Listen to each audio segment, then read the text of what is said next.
By hour 10, interrogator Vexkal had stopped pretending he was in control. The humming dug into his skull, a three-part harmony that should not exist. On the monitors, the three human prisoners sat as they had for hours, eyes closed, mouths open, humming. Joseph led the melody, soft and unwavering, while his comrades wove harmonies around it. Soundproofing didn't block it. Pain didn't stop it. Nothing stopped it. The control room was littered with overturned equipment. His staff had fled hours ago. He had a 100% break rate across 40 species. He was Vexkal. And interrogator Vexkal, the finest in the sector, was breaking. The interrogator stared at the monitors and asked himself the only question that mattered. How had this started? The answer lay 12 hours earlier, when the three Marines were first dragged into his facility, bruised but smiling. 12 hours earlier, interrogator Vexkal reviewed the new prisoner's file with the patience of a sculptor examining stone. 40 species. Every single one broke. These humans would be no different. No claws, no scales, soft, emotional creatures. They'd beg within hours. The three Marines were escorted into the receiving bay, wrists bound, still in their torn olive uniforms. Joseph led them with that same calm he'd wear 10 hours later. His eyes nearly closed, already somewhere else. Heaven caught Andrew's eye. A tiny smile flickered between them too fast for the guards to notice. He'd seen defiance dissolve under his care. It always did. Vexkal had broken generals, diplomats, even a telepathic hive mind. These three were just another Tuesday. Put them in the sensory tanks. Start with the gentle protocols. I want them talking by lunch. He was the best interrogator in the sector. He had never been wrong before. He was not wrong now. The sensory tanks were Vexkal's opening move. Total darkness, total silence, and a cold that seeped into marrow. Humans were social creatures. Isolation would crack them within the hour. Inside the tank, Joseph floated in the void, strapped and blind. He breathed slowly. He did not scream. When the first hour passed without a sound, a crease formed between Vexkal's 4 eyes. Next came fear induction. Andrew's restraints hummed as holographic nightmares clawed at the edges of his mind. Swarms of teeth, falling from great heights, figures from childhood. Andrew's pulse barely flickered. Then, the neurochemical agents.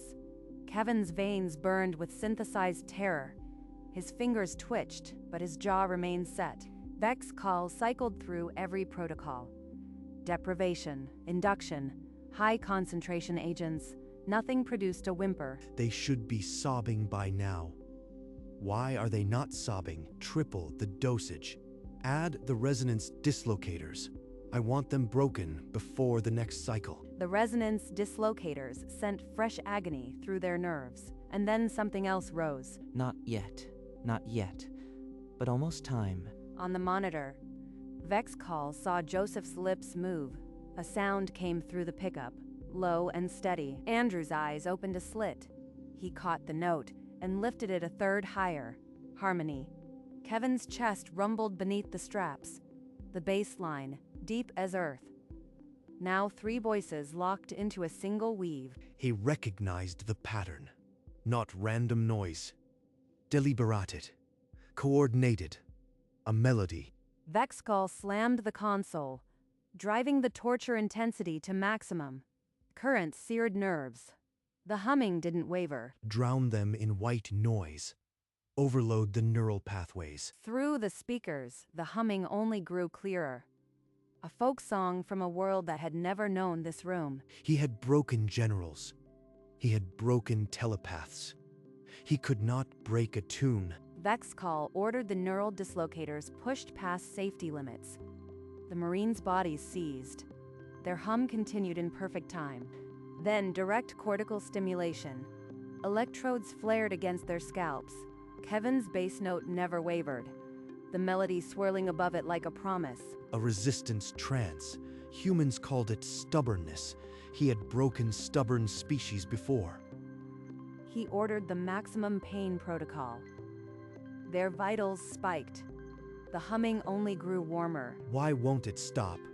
He had silenced telepaths.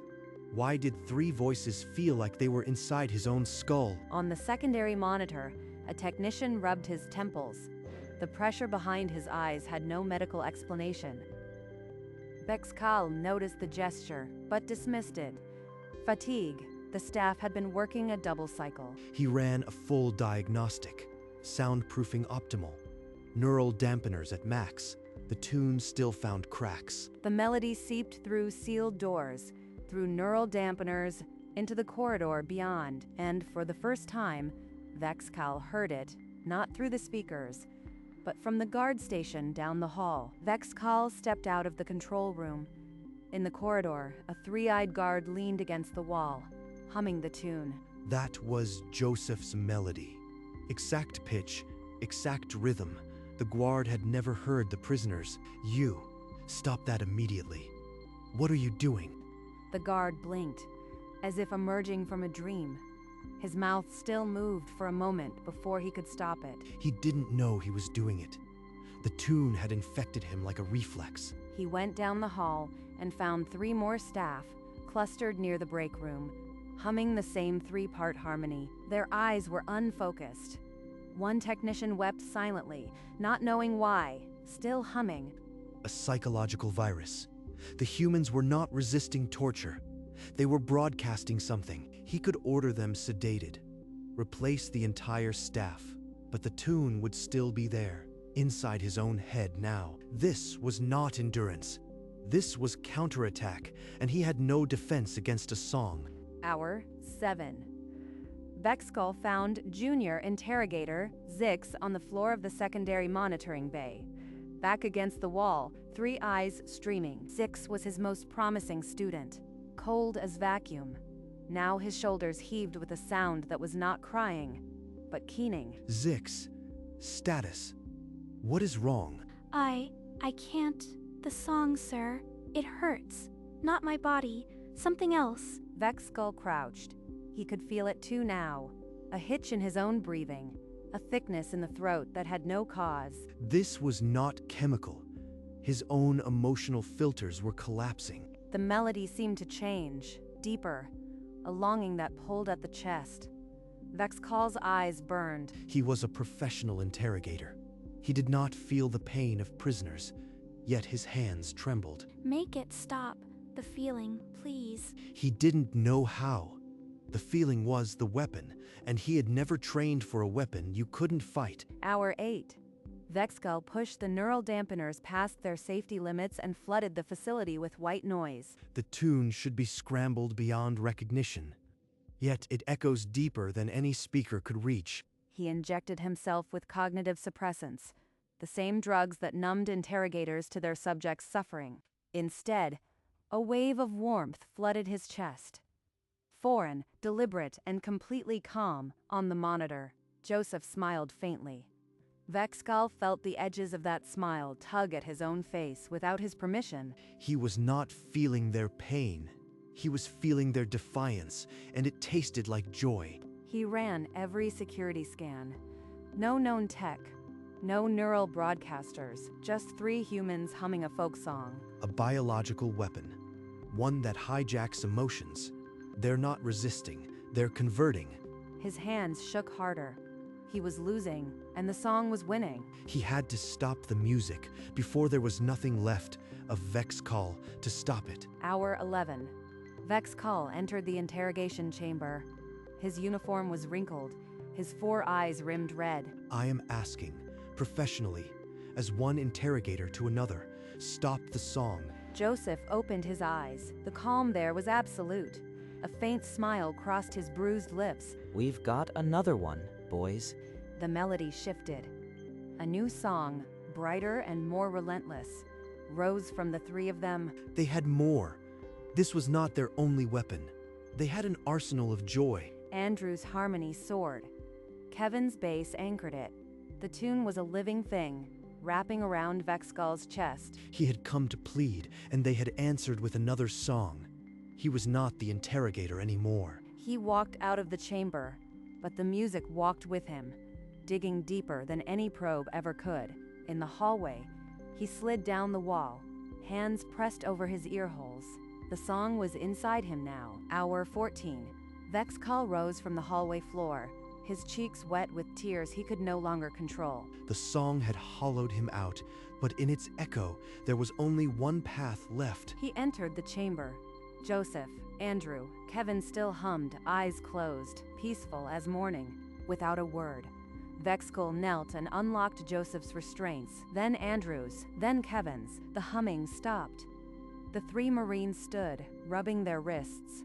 Joseph met Vexcall's eyes. You are going to be okay. Vexcall didn't answer. He walked to the console and laid his rank badge on the cold metal. On the station log, he typed 4 words: "I resign my post."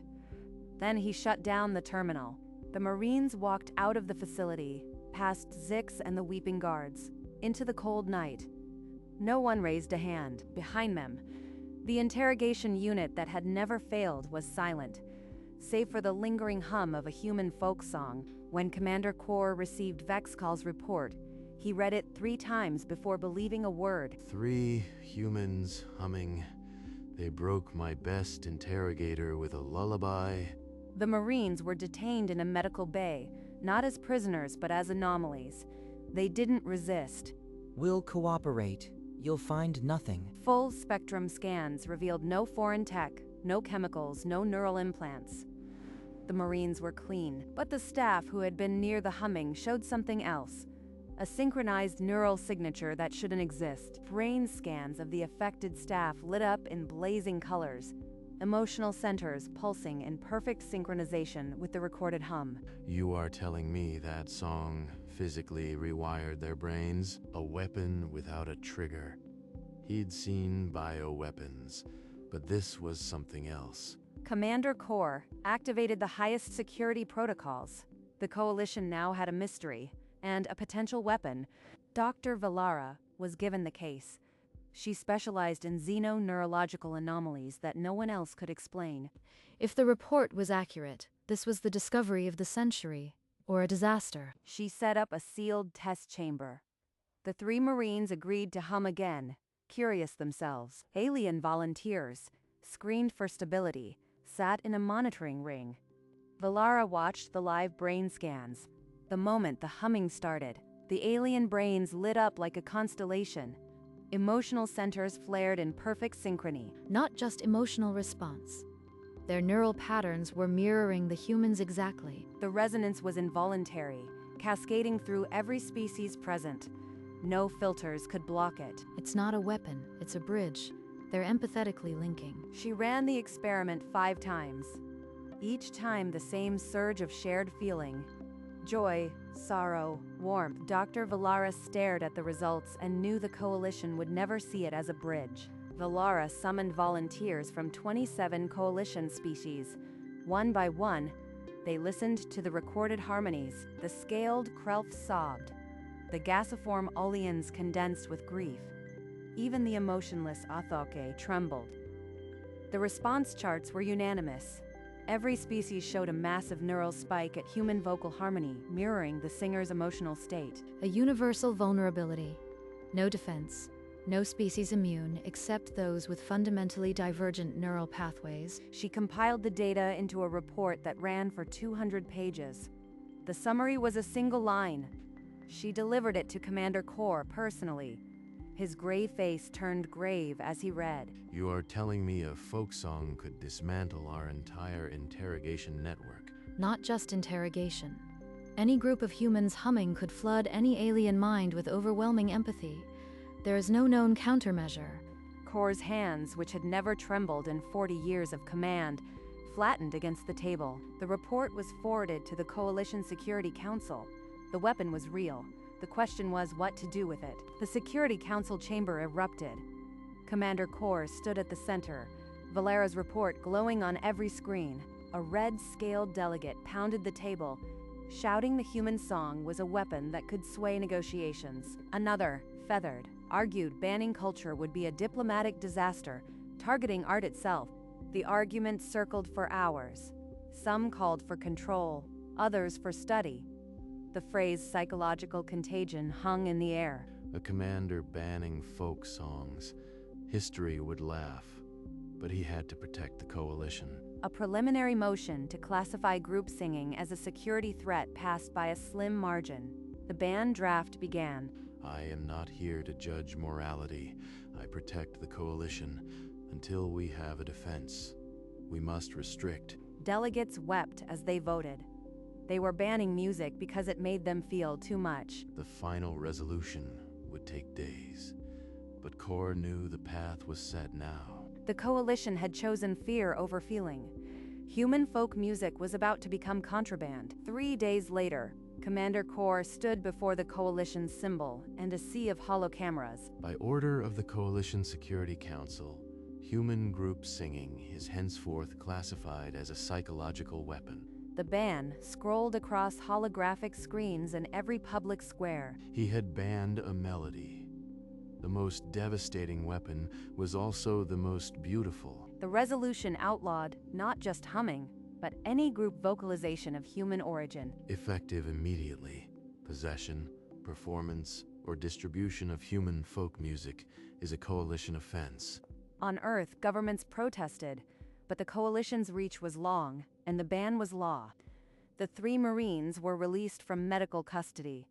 Joseph read the news and smiled faintly. They had banned it like a plague. Nothing this beautiful stays hidden long. Human music was now contraband, and contraband always finds its way within a cycle. Wanted posters plastered coalition walls.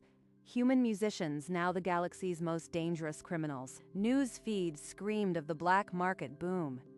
Music smuggling profits rivaling the weapons trade. In shadowed alleys, aliens paid a month's wage for a single stolen guitar, its sound worth more than any credit. Underground clubs erupted, aliens dancing to human melodies, their tears a badge of rebellion. Secret concerts drew crowds ready to risk imprisonment for a fleeting taste of shared feeling. Earth's musicians became contraband superstars.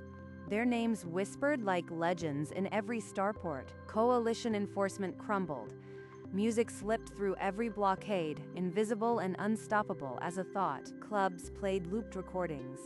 The hum spread through ventilation shafts into the streets, infecting passers-by. Smugglers copied playlists onto encrypted chips, distributing them like forbidden fruit across the galaxy. And in a silent back hall, a single human voice singing "Country Roads" could stop time and start tears. Dr. Valara published her full neural resonance research on a civilian science grid. Uncensored, it spread faster than any security protocol could contain. For the first time, the public saw the data. Human group singing triggered an involuntary empathy cascade in every known species. Aliens, who had wept in secret, now carried signs. "Make us feel," they wrote. She had hoped the truth would calm fears, but it only ignited a deeper hunger. Underground listening sessions became open gatherings. The ban a public ritual of defiance. Coalition enforcers found themselves outnumbered by tearful crowds demanding music. She had classified it as a weapon, but now she saw it was something far more dangerous. A mirror? The article's comments flooded with testimonials.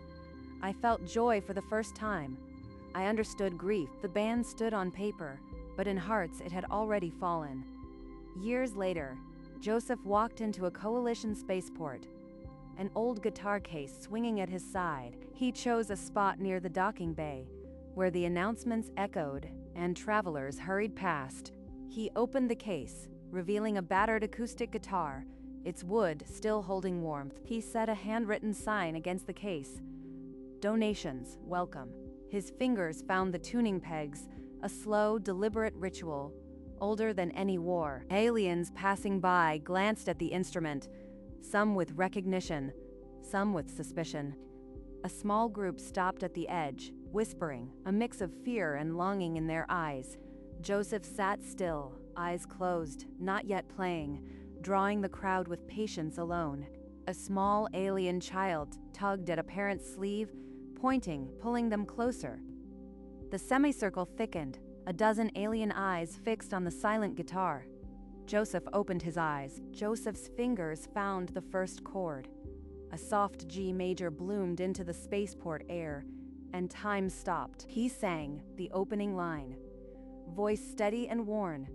carrying the weight of a world that had never been gentle, but had always been home. The melody rolled outward. Every alien in earshot froze, their bodies betraying them before thought could intervene. A blue-skinned traveler pressed a hand to his chest, a tear escaping before he knew it was coming. Others sank to their knees. The song was an empath wave, relentless and gentle, unlocking feelings they had never named. They had banned this. They had called it a weapon. But here, in a transit hub, it was nothing but a gift. The small alien child wept openly, tugging its parent's arm as if to ask, "Why does this hurt so beautifully?" Joseph played on, eyes closed, letting the song do what it had always done. He was no weapon. He was a man remembering home. The resonance built, a three-part harmony of a single voice and a guitar, wrapping around every alien soul in the terminal. And for a moment, there was no ban, no war, no fear, only the shared ache of knowing that somewhere there was a road that led back. The last chord faded. Silence settled, but the weeping did not stop. It softened into something reverent. An elderly alien, skin like crumpled parchment, stepped from the circle. He placed a trembling hand on Joseph's shoulder. He tried to speak, but only a sound of gratitude came. Joseph looked up and nodded once. The old alien then poured a small handful of credits into the open guitar case. Others followed, a slow river of tear-streaked faces, each leaving something behind: coins, chips, a polished stone, a folded note, offerings that said what words could not. Joseph watched them. That calm from the interrogation cell, now worn as gentle welcome. A young alien stepped forward, pressed a single credit into Joseph's palm, and backed away. Joseph closed his fingers around the coin. It was warm. The ban was still law. But here, in this spaceport, it meant nothing. Joseph closed the guitar case, the crowd softening to a gentle murmur. The small alien child tugged his sleeve. With a shaky breath, it hummed a few notes of country roads, clumsy but true. Joseph paused, then a low chuckle rose from his chest. Rough but kind. He ruffled the child's head. The child's parent watched. A hand pressed over their heart, understanding passing between species without a single word. Joseph slung the guitar case over his shoulder. Its weight was the same, but his step was lighter now. He walked away through the terminal, lights casting long shadows. The crowd remained, some still humming, the melody now their own. The camera held on the spot he left. The sign, "Donations, Welcome," leaning against the half-closed case, credits and trinkets glittering. A boarding call echoed, and the crowd began to dissolve. But the hum lingered, a shared melody passed among strangers. The guitar case sat there, a monument to what a song had done, and the sign's message, simple and eternal. "Donations, welcome." The boarding announcer chimed and the routine of the spaceport reawoke. Travelers resumed their paths, life reclaiming its rhythm. Yet a knot of aliens remained near the empty crate, their humming, a quiet rebellion against order. Joseph's silhouette shrank into the bright corridor of departures, a human shape swallowed by a wider galaxy. In the guitar case, a single credit chip wobbled on its edge, spinning slowly like a coin that refused to settle. It caught the light, a small echo of the song that had brought an interrogator to his knees. In the terminal, the travelers who stayed hummed the borrowed melody, making it their own, note by fragile note.